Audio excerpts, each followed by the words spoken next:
Yo, what it did, y'all? Let's get right into it. It's time to talk about the leap mechanic a little bit more. Now that it's been a full weekend, findings are starting to really like circulate in full, and there's definitely some good information out there that you should 100% be aware of if you are trying to maximize your earnings from this mechanic here, right?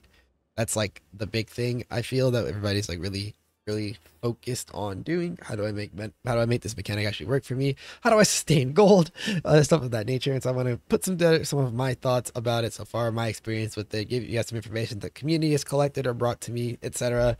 To just, help inform you. All that stuff, before I get into it, like, subscribe if you find this video particularly helpful. Comment some stuff down below that you feel like I missed. If I missed anything when I'm talking about this, consider, coming to the Twitch or the Discord. Both of those are in the description to come, hang out, share information, all that good stuff. Let's have a good fucking time, right? Now, let's go. So, number one thing to talk about is gold, which I'm going to make this short and sweet for you. Gold is hard to sustain even when you are in 16s, just because right now we are in the progression part, right? I fully believe that once we are no longer trying to upgrade every building imaginable and get every worker imaginable and try to buy things off the auction house and use the black market and this and that, I feel like the gold sustain will become notably easier. We are currently experiencing what usually goes on in like MMO systems and whatnot, where you first feel like there's not enough of the generated resource in order to sustain all of the different things that you want to do. So I'm going to tell you very quickly how I generate gold. Like, what do I be doing to get my gold up? Which is map. Lots of maps, very fast. Very fast, air quotes, as fast as my character can go for at the moment. We're still fixing some things to get the speed to where I actually want it to be for really plowing through content. But it is worth noting that your speed of map definitely matters a lot, especially if you have max level mining, as max level mining gives you an upgrade that gives you gold per ore that you find in your maps. That's going to be very helpful. Just imagine you find 1,000 ore per map. You run 12 maps an hour. That's 12,000 ore or gold per hour just from that. And that's not including all of the ore you actually get from the maps themselves. Which, how to get ore from the maps is through quant and pack size. 100%, those are the two major stats as per usual. Modifier effect to scale that up. I wouldn't be surprised if people are even running trees that really take the small passes for item quantity.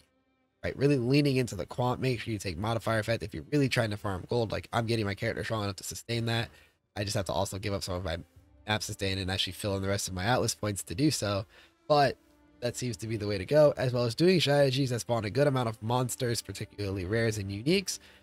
As not every mechanic spawns monsters that is drop gold. I've been hearing, for example, Breach does not drop gold, Sanctum does not drop gold, things of that nature. But I do not have a fully extensive list of what does and does not drop gold for you. So I'll tell you what I'm doing, which is Expedition, Jun, and a little size serving of other stuff that does show up in the map that I think could be valuable, such as like Ritual, just spawning in clumps of things without actually having to run the Ritual, because Ritual is super scary right now, even with the moderate amount of chaos res. That type of stuff is pretty good for you there, as well as I have some speculation thoughts about potentially Rogue Exiles. If Rogue Exiles are able to drop them consistently, I think stuff like Ruckus with Possession, adding in Anarchy, Scare, Gigantism, for example, could actually be really strong for generating gold, as that seems to be the big thing. If somebody tests that out or has already tested that and you know something about that, do tell me. I'm very curious about that information in particular. Now, other things of note, when you are running these maps, make sure you are chiseling alching them, obviously. Again, quant is the name of the game. You can even consider a couple scarabs, scarabs that literally just add pack size or influence pack size helps. Or there's a Cardo scarab that I want to talk about.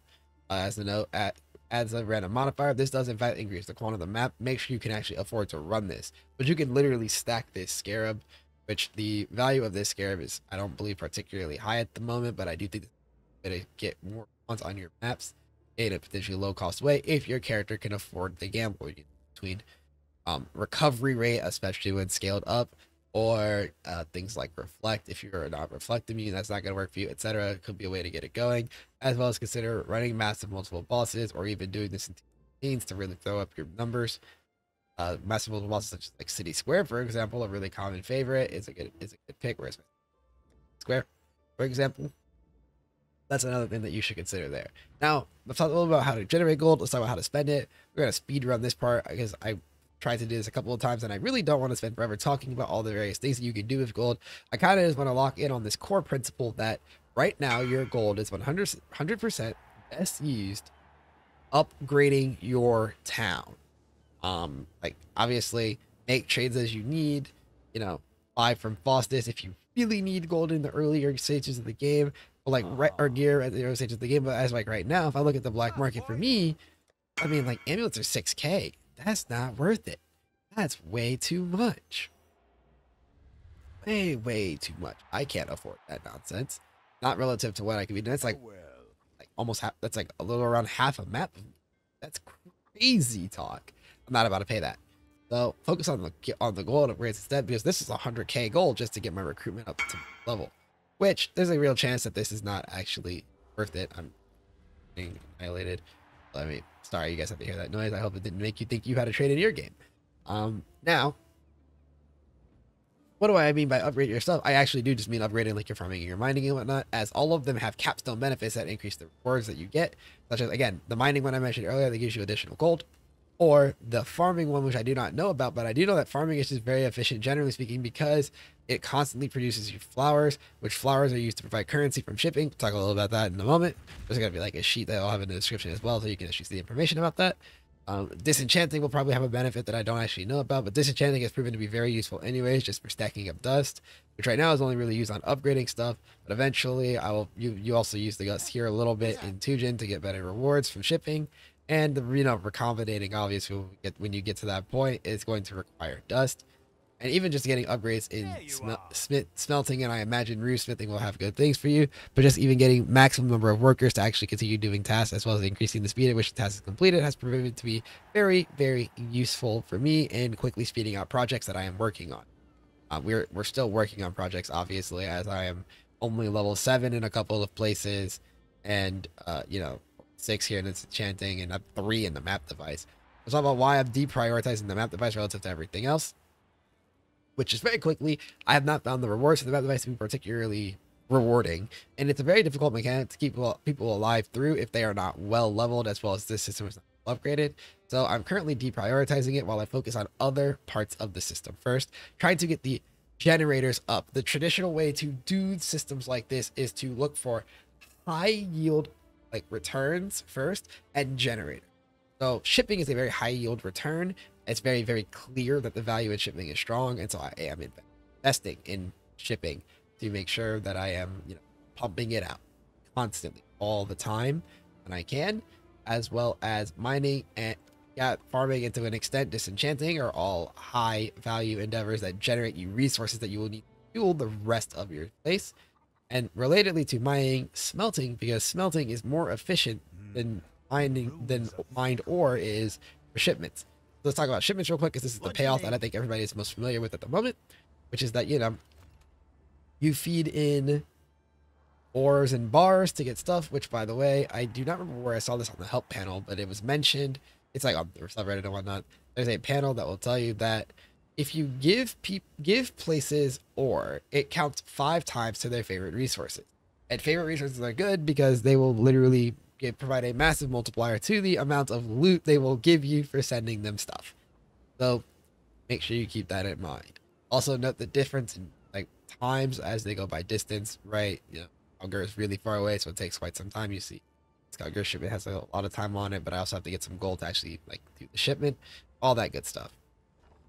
I'll pop up the thing on the screen there, or I'll have it make sure it pops up on the screen that what the actual chart looks like, as well as the link in the description of people's like cheat sheet for this information. Just know that generally speaking, the 5 types of ore and bar associated with said ore have a different type of reward. Armor, weapons, jewelry, specifically amulets for one category, and rings for the other type. So jewelry for petrified amber, ore and bars will give you rings and unique rings, so potential lore weave area, which, by the way, the bars for the other gear slots give you uniques as well as the rares. Gems for bismuth, which is regular gems, whatever, or higher quality or leveled gems such as 2120s from bismuth bars, and then scarabs and higher value scarabs when using vericium and vericium bars. Generally speaking, otherwise, currency comes from all of the various foods, and that seems to be just a unanimous thing. Nothing really has been determined as far as what gets what currency. It's just currency. And then you also get value from dust. Pop in some dust. You see here, I'm sending out shipment with dust in it because it is a multiplier. My recommended number, I believe, is supposed to be 850 to 1200, as that is like a 2.5 multiplier on the value of your shipment. Does make it riskier, obviously, but get better crew members and that'll mitigate that risk. But being able to send in that dust with your shipment will massively increase what you actually get back from said shipment when it comes back to you. That's like the major thing with shipping. Additionally, the various harbors, as you saw on the cheat sheet, and you'll see it in the description again, do give out either runes or tattoos with Ta'anui and Nagamuku, Nagakunu. I keep trying to say Nagamuhu, but that's, axe. This is Nagankanu. That's going to be really hard to get used to saying. Both of these locations give tattoos, and the other locations give runes. Not sure which ones come from which quite yet. Gonna see if I can figure that out at some point. That's just good information to know if you're trying to prioritize getting your hands on runes like I am, or maybe you want tattoos. Know where you should be sending your stuff, and make sure again you are matching those favorite resources. There's a lot more stuff I could go into detail on here, but again, I'm just kind of consummating a lot of information together, especially as I still need a ton of gold to actually max everything out to give you perfect information as far as like what's actually insane, right?